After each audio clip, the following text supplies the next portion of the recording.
Heroes in the sky, making villains cry. They're saving the day with a wink to the eye. With powers combined, they'll never say die. In this Marvel world, we can all fly high.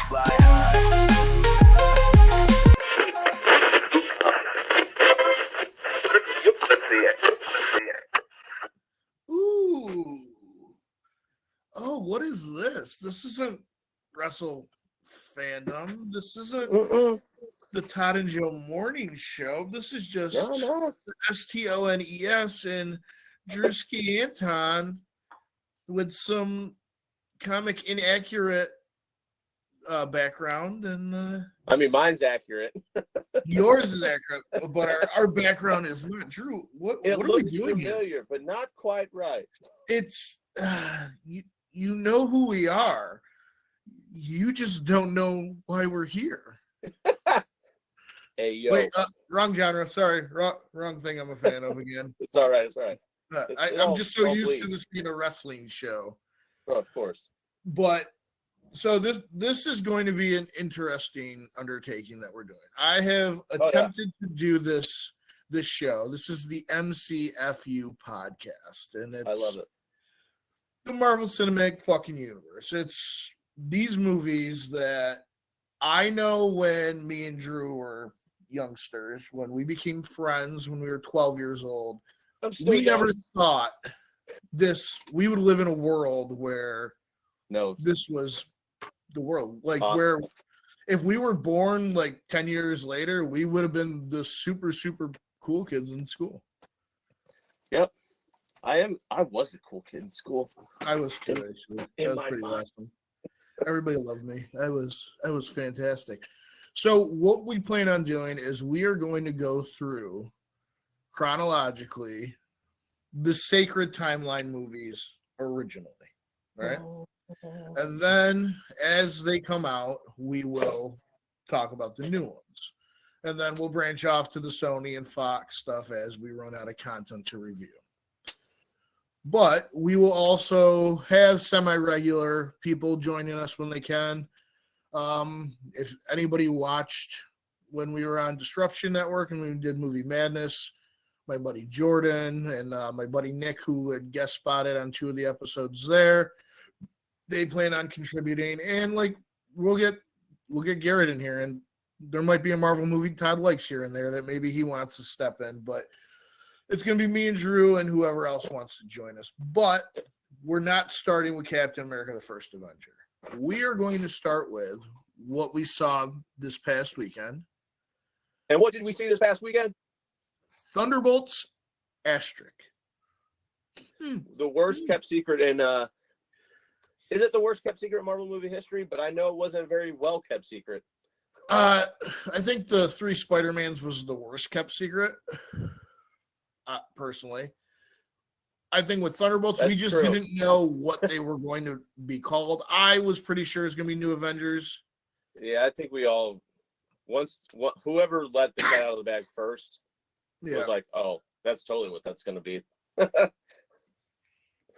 how they did it was awesome. But yeah, I agree.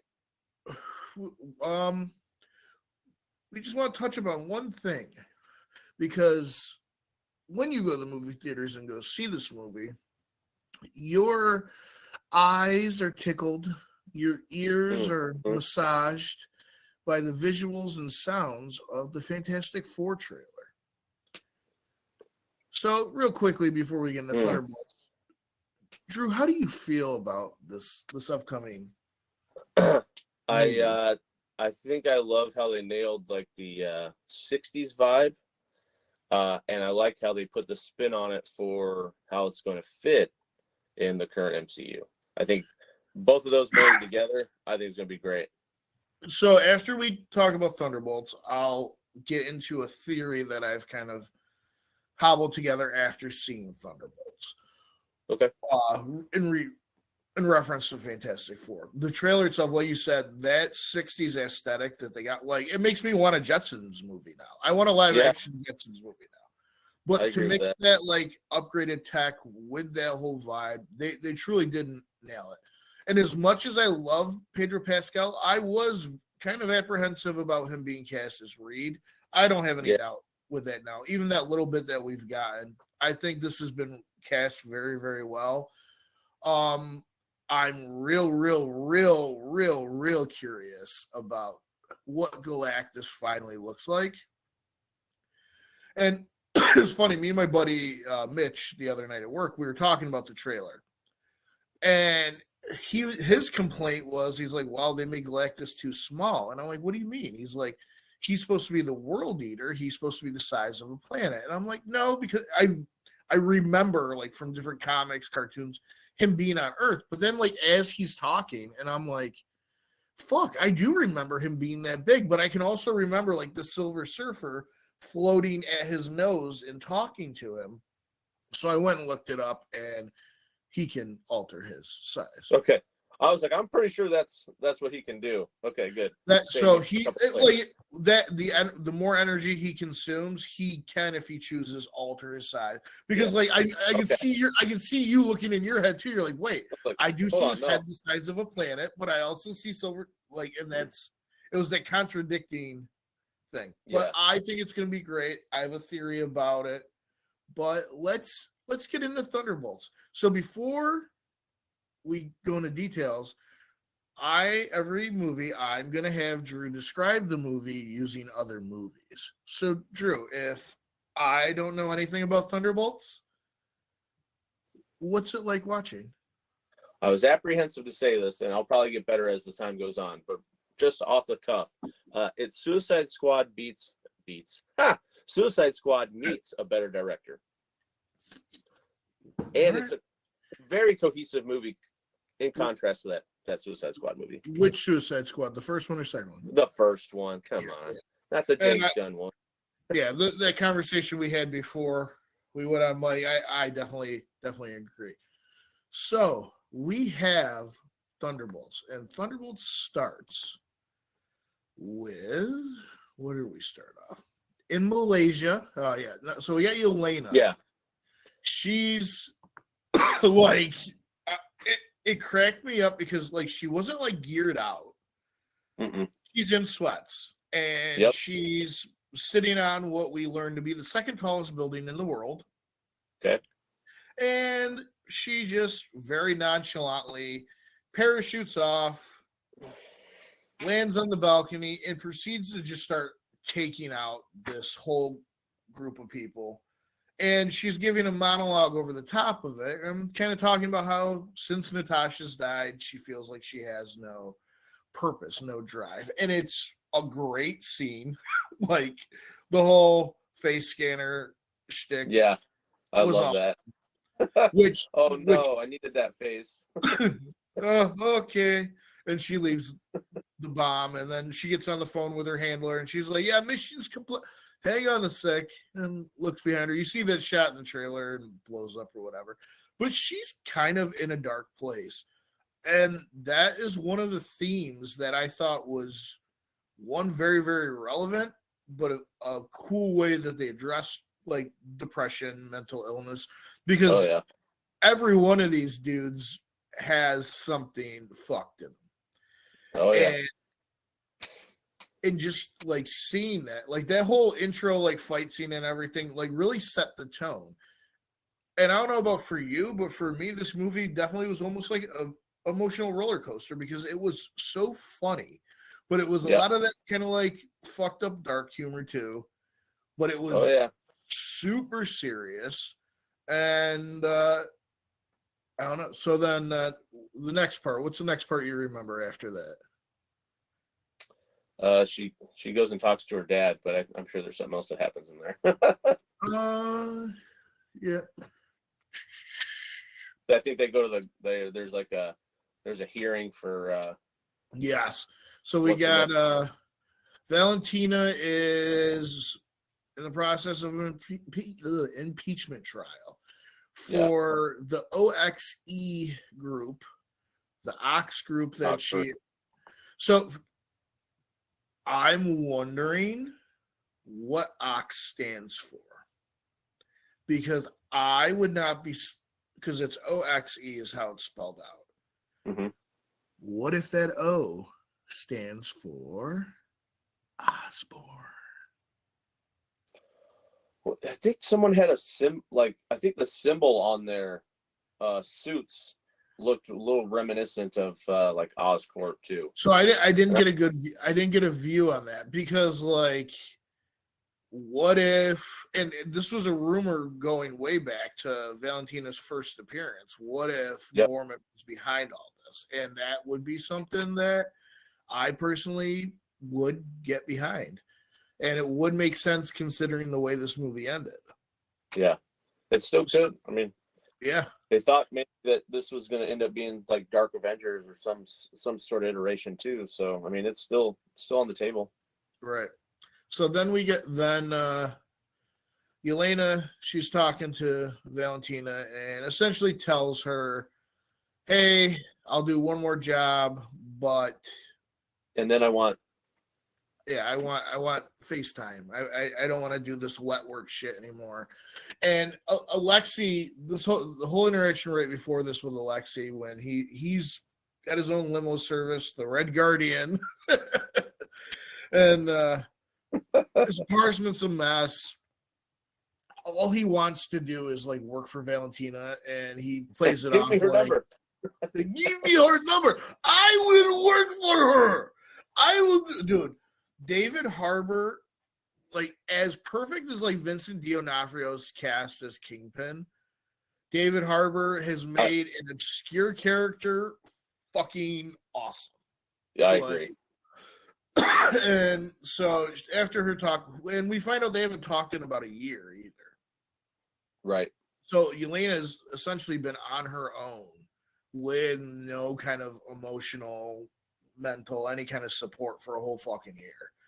Mm-hmm. So like that again adds weight to that the levity of where she was at. And then Elena gets a mission to go break into this to hunt Ghost and watch Ghost break into this vault and then take her out.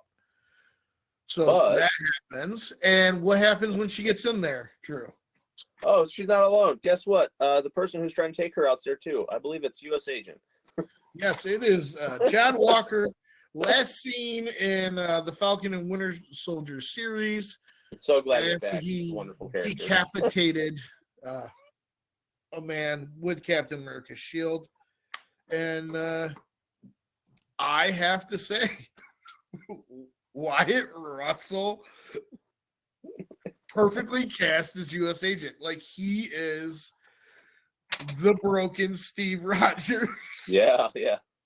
Like, and we learn a little bit about him and what has happened since that movie throughout the movie. So what he's talking about, like, his pregnant wife has had the kid and everything. Mm-hmm. And he kind of lies to them in the beginning, implying like his marriage and everything is going great. His life is going great, but his wife has left him, taken the kid. He's just absolutely just in a low fucking spot too. So all right, let's figure this out here. So Yelena was tasked in taking out Ghost. All right. Mm-hmm. U.S. Agent was tasked on taking out Yelena. Right. Taskmaster was tasked with taking out U.S. Agent. Yep. Ghost was tasked with taking out Taskmaster. So that's our circle. All right. The circle of life, if you will. And really, really cool fight sequence. Like, oh yeah. It kind of showed you too how even keel they all are on. Like, and I know they showed it in the trailer, but that whole scene where Yelena throws the knife and Ghost lets it phase through her, and then Taskmaster catches it, throws it at John Walker. John Walker blocks it with his shield, and it goes back, right? No. I don't remember exactly, but he catches it, yes, and then so like it just shows how like and that's why this really reminded me of the Suicide Squad, because one thing I never understood about Suicide Squad is their whole premise was a team put together to take out Superman when none of them had that ability at all or even together. Like Superman would have laughed at all them, which why I think we got the scene we get later on in the movie. But so Ghost ends up just taking Taskmaster out. So Taskmaster is dead. Boom. And I think part of that is because of the backlash revolving Taskmaster. I was going to say the MCU fans rejoiced. Yeah, that's something that I laughed because I'm like, now they can recast, and they really don't even have to explain it now. Here's the thing that always bothers me when people complain about that. If it's so bad, you don't have to kill the character. You could just turn it into a legacy character. And like, her dad's Taskmaster. He's the Taskmaster. You didn't have to. Well, that's probably what we're going to end up. That's what we're going to end up with now is like her dad or her brother taking over the mantle or whatever. Right. So Taskmaster immediately taken off the board, and they all realized that they were hired to kill each other. And then, hey guys, hey, I'm Bob. I'm Bob. Now, oh my God, he did so good. Oh, and dude, there are so many like close-up scenes of him. He looks so much like his dad. Holy shit. Who? Bob? Yeah. Who's his dad? Bill Pullman. President from Independence Day. I did not know that. Dude, if you now look that at him, say that, holy crap! Like, I just watched the Rainbow Serpent and the Rainbow like a week ago too. Yeah, dude, like it's like spit and image. Dang. Like, so it's almost like we got Kurt Russell and Bill Pullman in a movie. Like, we got legacy. Right. So I know who the Sentry is. Drew knows who the Sentry is. Ooh, hold on. I kind of dig what they did with the Sentry. I think Drew has Sentry's first appearance. I'm guessing, maybe. Possibly. Could be. Oh, action figure. No. Look. What hell? Oh, there we go. There you go. Yeah, I got that whole first run. I got all the one shots. Look, here's a sweet shot of. That's dope. Sorry, it's reversed. So Sentry was a character created in the early 2000s. Yeah, by Paul Jenkins and Jay Lee. So they tried to pull it up, and like it was kind of a cool promotional thing that kind of failed horribly. It was ahead of its time, I think. I think if social media and everything that was around now, it's kind of almost what they're doing with El Grande Americano. Yeah. They're like creating this. They created this fake past where Sentry. They said that Sentry was a character that was created back in the 60s that Marvel forgot about. Put him in a drawer. Forgotten the time. And in universe, he was always there. He just erased himself from everybody's memory, and he actually had a little nest on top of the Watchtower. Yeah, which he called the Watchtower. No copyright there, DC. I know. And it was a cool thing, and he has a really cool backstory, which I thought it was a cool way they MCU'd it. I think it fit for the movie for sure. And because one of the underlying themes throughout the whole entire from Iron Man on was wanting to recreate the super soldier serum. Yeah. And like, so Bob had volunteered. He was a meth addict in Southeast Asia, just bumming around, who volunteered for this experiment to probably get money for drugs, and he just ended up, there. He woke up in this room, which we find out is an incinerator, because Valentina is trying to get rid of all her loose ends, and they are all loose ends. That's why she hired them all to kill each other. So Ghost is like, fuck this, I'm out. And she tries to go through, and there's some kind of sound barrier. They find the power source, and they're working together. Ghost goes, saves them. Last second, boom. And you see this ragtag group of rejects all would just work together. Then they find out that there's this like miles long. This sequence cracked me the fuck up. It's just like silo they find. So and the thing too is they're like, does anyone fly? Bob's like, I don't fly. And I'm like, oh my God, you do. I was like, it would be so much easier if you just knew you could fly. But we got a great scene out of it. So Bob's idea is that everybody get back to back and kind of like Ninja Turtle their way. That's the whole time. Yeah. That's one thing is Ninja Turtling their way up this thing. So as they're doing it, Bob realizes he has to sneeze. So I'm like, oh, he's gonna sneeze and then realize he's got his powers and everything else. Oh, right? okay. So that's what I'm thinking in my head. So they're below this vent and they realize there's no way to get to the vent without one of them detaching. And if one detaches, they're all gonna drop. And you got Walker's like, fuck it, I can do it, and I can grab you. We can all grab each other. And they're like, no, we got to figure a different way. And then they're all arguing. And Bob's like, I got to sneeze. It was going crazy. And then John Walker's like, fuck it. And in his horrible, horrible wannabe Captain America way, he grabs the do. And then Bob gets grabbed by Yelena's grappling hook. Everybody's okay. And then Bob sneezes and nothing happens. Yeah. So then they get out and they're up at the top. And when they get up to the top, they realize that all of Valentina's forces are outside the door waiting for them. Because now we'll go back to Valentina and her amazing assistant Mel. Like Mel is this next. Here, hang on. What is cheer is this one? Hey, Mel. She's the new Darcy. Yeah.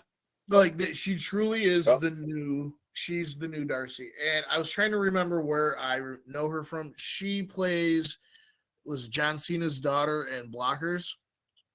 Yes, she does. That's where she's from. Great character. And I like how she was kind of like your regular person anchor in this movie, where like she was seeing the bad shit going on, seeing the good shit, but she was just a normal person. Yeah. She's been watching him. She's been giving Valentina updates this whole time. And then Valentina realized good little part of the Sentry program.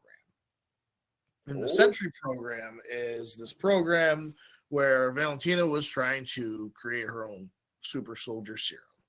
And as far as she knew, this Bob dude was dead. And his dead body was in there. Why is he alive? Then she's like, holy fuck, this shit worked. So they haphazardly develop a plan. They're trying to still figure out. And John Walker, once again, is like, fuck it. Explosion. Forces come in. They take them all out. They get this guys. They almost completely get away. They almost get away. Almost. And then the guy's like, let me see your identification. And John Walker's like, I gotta go, man. I got this. And it just doesn't work. But he John Walker's it up. They realize Bob left the back of the vehicle and is now running to the opening shooting a gun. And they firing squad the shit out of him. This is a cool scene. It was a cool scene. And if you don't know, you're like, holy shit, they just killed Bob. Right. But if you do know, you know what happens next. And Bob rises, floats in the air like Superman. Because Bob is essentially Superman with telekinesis and telepathic powers and everything else. And something that we had seen a little bit earlier on when Yelena and Bob had got blown out of the incinerator room. Mm-hmm. And he touched her. She revisited this scene, and it was like her first test from the Red Room. And she had to get her friend. She became a friend with this girl, got her to come out, and the girl was killed. And that was like one of her worst memories ever. Also, have you ever heard of a band called Horse the Band? No. They have a song about the Sentry. Oh, really? Oh, yeah. It's a very old song. Oh, shit. So then So then Bob flies up into the air, and then he ends up crashing down. They are able to escape. All right. And when they escape, where do they go? Oh, so they're running down the mountain, right? And they're going down the mountain. And then all of a sudden, they off in the distance see a vehicle heading towards them. And they're Ghost and Walker are looking at Yelena, and they're like, who's that? And she's like, I don't know, stay down. And then I was like, Yelena, they are going to incinerate you. And He's trying to save the day in one way and saves it another. yes. He's about an hour late, and he had figured out a way to, he was going to ask Valentina for a job, but then heard Valentina and Mel talking about incinerating them. So he went and saved them. But he did save them, kind of. Yeah. Because now... And led them into danger in another way. Right. And now Valentina's men are pursuing them. And he starts talking about, oh, don't worry, my limo, it's bulletproof. Has all... Yeah, that window goes out quick. It's bulletproof-ish, just means it has metal. And Yelena says, fuck it. And actually, one of the coolest scenes is he takes the bottle of vodka. He makes this Molotov cocktail. He launches that son of a bitch. And, like, they slow mode on this thing like it was going to, like, take this thing out. He crashes on the windshield. And perfectly comedic timing. Oh, it was wonderful. So then Yelena says, fuck it. She gets out with her pistol, fires one shot, and explodes. And then we realize it is Congressman James Buchanan Barnes on a crotch rocket, looking very Winter Soldier-ish. Oh, yeah. Cruising. And Alexei, yes, oh, my comrade. Oh, yes, he come to save the day. And he very easily takes out Valentina's men in very cool sequence, and then proceeds to take out Alexei's limo because he does not know if they are friend or foe. So, the funniest thing about this, and I don't know if you noticed it, but Walker and Alexei were both tied up with bent rebarb. Yeah, because those I knew that Walker. I was for Walker for sure. Yeah, Walker and Alexei are both tied up with a rebarb. Okay. And they proceed to tell the story about Bob and all this stuff. And Bucky's Bob. like, Bob, huh? And then Bucky had been trying to get Mel to kind of flip to his side because he's going after Valentina. His like main goal in life is to impeach her and take her down. And he gets a call from Mel, and Mel proceeds to tell him about Bob. And Bucky's like, Bob? And all of them are like, Bob! And so they decide that they're going to go after Bob. And I just have to say, Florence Pugh's amazing. Like, I love Scarlett as Black Widow. I think I might like Yelena better as Black Widow. Like, yeah, I do too. Like, she is just, she's awesome. And so then we find out that Valentina also has Bob now. And I thought it was very, very funny how, so when earlier on when Yelena went and visited Alexei, he's got this picture of the soccer team that he coached when they were undercover in Ohio, and they're called the Thunderbolts. So I don't know if anybody else who pays attention, Thunderbolt is the nickname for the Red Hulk. That's his Thaddeus Thunderbolt Ross is his name. And in some iterations of the Thunderbolts, that is what they are named after. Not in this. This they are not. They're named after a soccer team. With a girl who puts her pants. Mm-hmm. It's great. So then we have, all right. So Bob apparently has a kill switch in his head, and Bob has crazy powers. And Valentina is trying to play like mom to him. Like, it's like they've gone the whole entire run that they've had of the boys so far. Mm-hmm. And it's like they did Homelander's whole arc in like 5 minutes with Sentry. Yeah. Like, it went from, oh, mommy, oh, okay, yeah, you can make me what you want. Yeah, I'm a god. Yeah. Like, well, I mean, the writers were probably, privy to that and being like, we just need to kind of go through this. We don't need to go that far. And I love how very like commercialized his costume, everything. I love how that was. And he just very quickly realizes, like, yeah, I don't need to do what you tell me to do. And he's about to kill Contessa. Mm-hmm. And Mel activates his failsafe, and it completely shuts him down. And at that same time, the Thunderbolts were on the way there, correct? Yep. Yes. All right. And you told a little bit out of. Yeah, I'm a little bit out of order here. The Thunderbolts? So the Thunderbolts show up. She invites him up. Then Yes, they bring Bob down. Then they try to fight Bob. Bob beats him. Then he tries to kill Contessa. Taco. Yes. So this is one of my favorite fight scenes ever. Yeah, because and it's a location we know. So like you're familiar like with this layout because it's the old Avengers Tower. Yeah. And it's so funny because it's the opposite of an Avengers fight where like it reminds you of like when they went after Ultron, like where they're all taking their shots and flying out and everything. But it's the opposite because they're all just getting absolutely decimated. Yep. And the best part about it was when Bucky does his whole like, all right, man, fuck this shit. Takes his hoodie off, his Winter Soldier arm and everything is there, and he's like, dunk, dunk, dunk. It's like a 2-year-old trying to fight a grown human. Like it's like 100 dudes trying to fight a girl. And tosses him. And yes, and then he realizes like I don't have to do what you say. Then we had the appearance of the Void.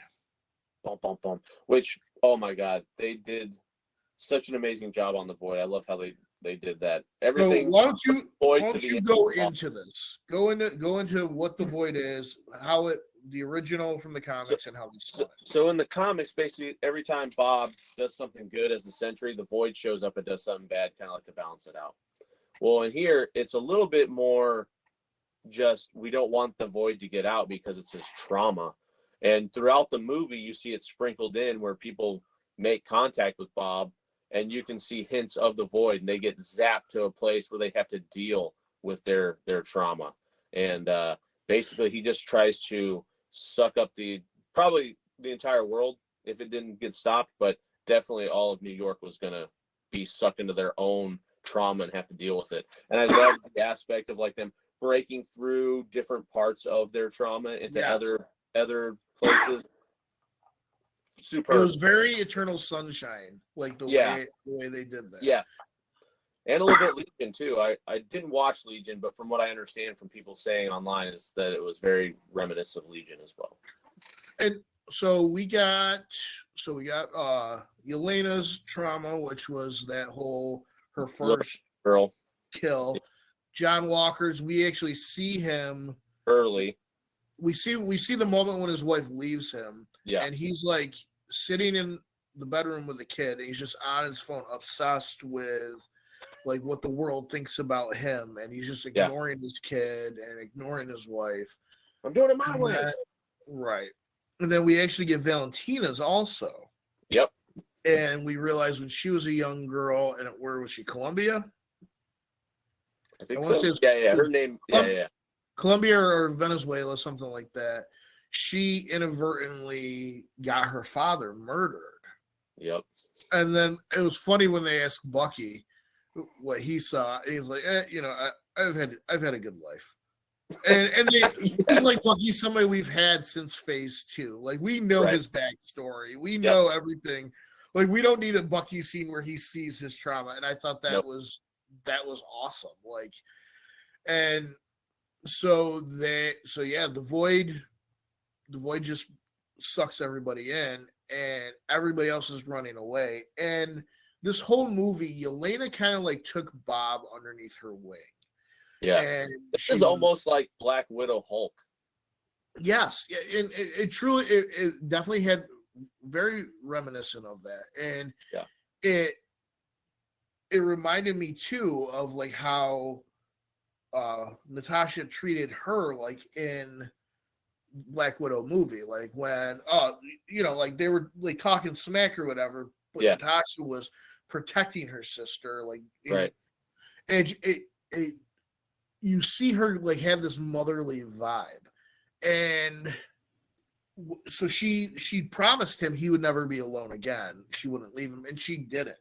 Nope. And especially for somebody with mental illness, following through with the things, even like if it's not within your control. Oh yeah, I'm going to show up to your game. Oh no, I got mandated at work. Whatever. Somebody with mental illness might not necessarily, or first thing, oh, they didn't show up on time. They hate me. They lied to me.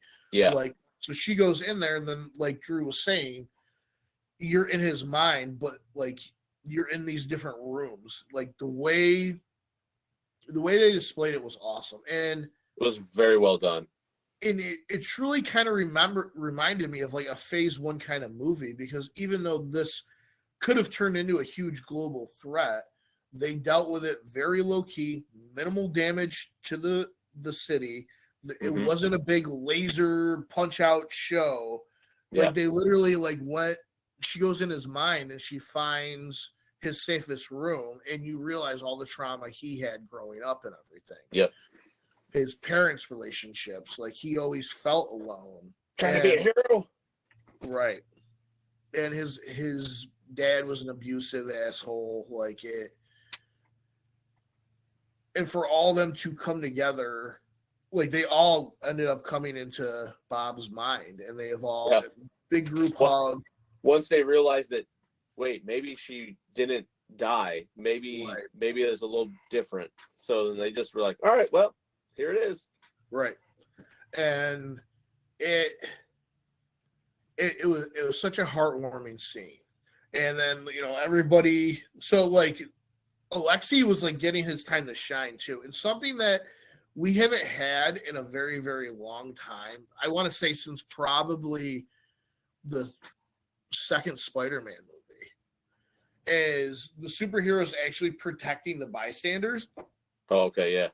So like you had this great scene where Alexei like saves all these people, and then this big piece of concrete is about to smush this little girl, and Alexei covers her, and boom, and it breaks on his back, and she's about to like freak out and give him that praise that he just so wants, and then she gets shadowed away. And I got real Atomic Bob vibes from those shadows. Like, I was like, wow, that reminds me of Hiroshima. Like, that was some intense, like, just visual, especially if you remember like things like that or are aware of things like that. And so everything's all said and done, and they realize Valentina's right there. And I would like to break some of her bones, or what was he saying? Like, they are all about to kill her, and she's like, and she like walks through this thing, and they follow her out, and all of a sudden you realize it's a press conference. Yep. And Valentina is announcing self-preservation. What did she announce? Whoa, their name is in the Thunderbolts because they didn't agree on it. But Valentina did decide to call them the New Avengers. The New Avengers. So that is what the asterisk meant this whole time. And the funniest thing is like she's like looking around at him and everything, and then like she kind of looks over to her shoulder, and Bob's like, "Yeah, great job, guys! Like you guys are the Avengers now. Wow!" And boom, that's how we end. And then we get our mid-credit scene. All right. And the graphics that they're showing throughout this whole thing. And like, so we skimmed over something. Drew mentioned it. During that fight with Sentry took John Walker's shield and bent it pretty much in half. It looks like a taco. So they started referring to it as like the taco shield, like in the movie. So you have like all these different graphics. One of them is John Walker riding his taco shield. Like they're all paint. They're like, there's one. It's like a Newsweek cover that calls them the Bevengers. Like it. There's a Wheaties box. Like it's hysterical. So our mid-credit scene is now there's Alexei looking quite fit, mind you. Oh yeah, he's looking good. And, something tells me that this scene might have been shot during the last season of Stranger Things, because he did not look like the Alexei at all that we had just seen in the movie. He looked like the sheriff. Like, he was trimmed. Mustache. He had real 80s vibes. And if you actually look when they long shot, the dude's wearing, like, he's got big heels on those dress shoes. Oh, yeah. So I don't know if he's as tall as he may look on screen. Hulk Hogan wore extensions in his boots. It's fine. Well, he's like, this woman's looking at cereal, and there's a Wheaties box with the new Avengers on it. He's like, yes, Wheaties very good for your children. And he's like trying to point to himself on the box. And the lady like is totally creeped out, thinks he's like a serial killer. Like grabs it, he's like, I'm on the box. No, like, oh. Throws it. So then we got what I have found out is the longest after credit scene in MCU history. Yep. It's 14 months later. And that kind of threw me, the 14 months. Like, holy crap. It doesn't throw me because we're getting so there's a reason, okay? And it plays into my theory. They don't even have to tell us how much time has passed, honestly. That's why I was like, why does that matter? Well, because I think it's going to matter. I think that is going to matter because there's two key things that I think are going to play out in the next year. So you have these new Avengers, and they all kind of have their own Avengers suit. They're having a conversation. Sam has his own group of Avengers, and Sam is apparently filed for the trademark of the name Avengers, and they're having this conversation. So one thing I do want to talk about after we talk about the scene is who we think is on his roster. But then you have Alexei come out in this car garage working bibs. Avengers with the Z. We'll be Avengers with the Z. And they're like, no, we're not doing it. It's got all these sponsors and everything. But I got one for you, and I got one for you, and I got one for you. So they're there, and they just there's a line about space, and she's like, there's a disturbance in outer space. And then as they're talking about, Bob did the dishes, don't forget. Yeah, Bob. Yeah, so Bob's still there. He did the dishes. He cannot access his powers without being afraid of releasing the void again. Then they get a distress signal. They pull it. It was funny. It's like, just have it pull up on screen. And she's like, on screen. And it goes on screen, and it's a spaceship entering our dimension with the 4 logo. All right. So my first part of the theory is I think that scene there is not the end of Fantastic Four. I think that happens in the beginning of Fantastic Four. And because in the trailer for Fantastic Four, on his monologue, he talks about how he stretched space. Right. So I think they came here. Maybe they have an adventure here. I think he also says that it's not their first time, I don't think. Something like that. So I think that they come. They're here. then they go back to their world, and that's the Fantastic Four movie we're getting. So in between Fantastic Four and Doomsday, we will get filled in on what happens in that year. Interesting. Because I don't know the release list right now. All I know is Fantastic Four. Fantastic Four, and then I actually think Doomsday is the next one. Let me look. And will it be May? Yeah, Doomsday is MCU. There we go. May 1st. Okay, future. So, development, phase 6. All right, Fantastic Four, Doomsday.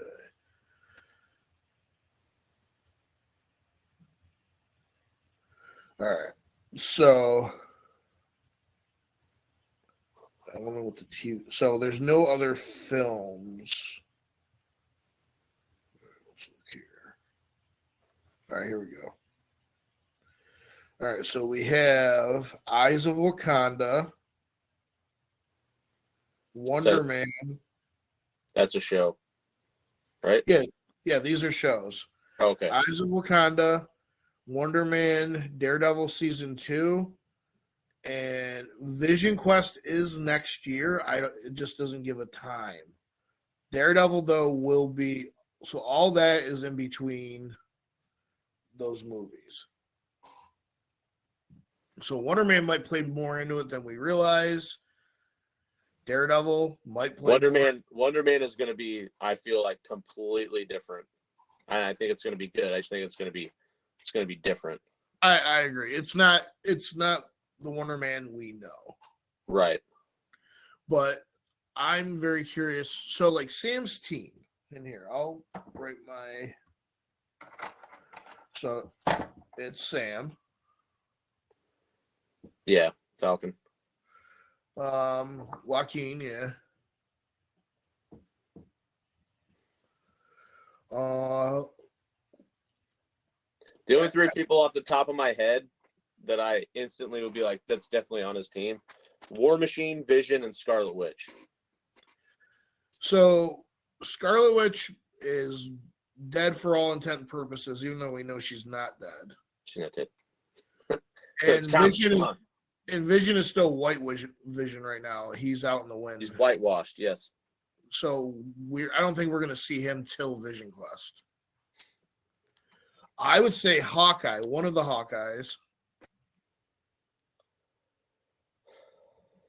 And it would be a way for them to bring Kate into the front. She already has history with Yelena, putting them. So the way I'm looking at it is you need kind of like counterparts for each. So then Sam Wilson's basically going to have the Young Avengers. It's kind of what I'm thinking, because like think about it. You got Sam, his counterpart there is Bucky. You know what I mean? Yelena. Yeah, because Bucky. I don't think Bucky will be on that team. I don't think Bucky's worried about. Well, yeah, no, Bucky. Because Bucky's on the new Avengers. That's what I'm saying. That's what I'm saying. Like.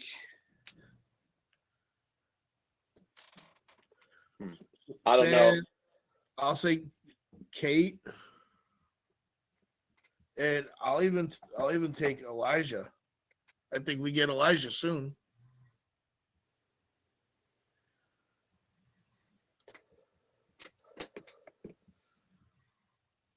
So who gets Red Hulk? Ooh, it's got to be Sam, right? You would think, because it's like back pocket, like. Yeah. So Sam gets Rolk. Still don't think War Machine, or are you thinking Riri? I don't know, because we'd have to see what the outcome of Armor Wars is. And Armor Wars is rumored for this year. Let's say if it ever comes out. Yeah. I think Ironheart is this year. Marvel Ironheart. Wasn't on my list. I thought it got canceled, to be honest. Did it? So she's going to be in Armor Wars? Or did Armor Wars get canceled? Armor Wars got turned into a movie. Ironheart is June 24th, 2025. Okay, so we got that still, too. What? Oh, it's 6 episodes. Okay. Whew. I was like, it's a movie? I was like, they're doing horrible for that. Yeah. Why didn't it pop up on my list? So I knew Ironheart was coming. I just didn't remember the release date. I'm excited for that. I think that'll be good too. Yeah, I think you're right. Oh, and there's supposed to be a Punisher special this year too. That is smart. I've always said, like, when they first started doing movies, they should do a thing like Marvel Knights or whatever and film like a 5-10 minute, just here's Ghost Rider, here's Punisher, here's Daredevil, here's all these characters that exist. That's what's rumored for Halloween is a Ghost Rider or another Man-Thing related. That would be awesome. They should do that every year. All right. So I have some quotes here and then we'll be done. So these are what Screen Rant has and the best quotes from the movie, the top 10. Oh. Number 10, this is from Bob. Why would a god take orders from anyone at all? And it was funny. It was funny how he made the logical jump from, well, I just beat the Avengers. The Avengers have a god. I must be a god. Like, This quote from Val, I liked also, was righteousness without power is just an opinion. Yeah, that was good. I love that one. Yeah. This one's from Bucky. Maybe we can be the ones that are coming. I like this one. I think this applies to a lot of things. The past doesn't go away, so you can either live with it forever or do something about it. Bucky said that. This was this kind of made me my eyes a little moist when Alexi said this to Yelena. Yelena, when I look at you, I don't see your mistakes. I feel like as a parent, Oh, yeah. Definitely. And then this one, a lot of people probably missed. I heard it. I laughed. Well, when they were trying to break out and destroy the power source, Walker jumps over Elena's left shoulder and goes, on your left. Nice. Good callback. Uh-huh.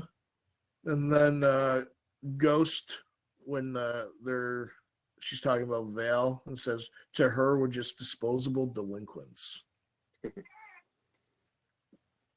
This one from Alexi. This has the makings of a team that can raise to glory. Bring light from the darkness. This team can be heroes on the Wheaties box with a little kitty toy. And he got his Wheatie box, didn't he? He did. Hopefully we'll see toys at some point in the movie. So this line was said by every one of the principal cast members. I'm fine.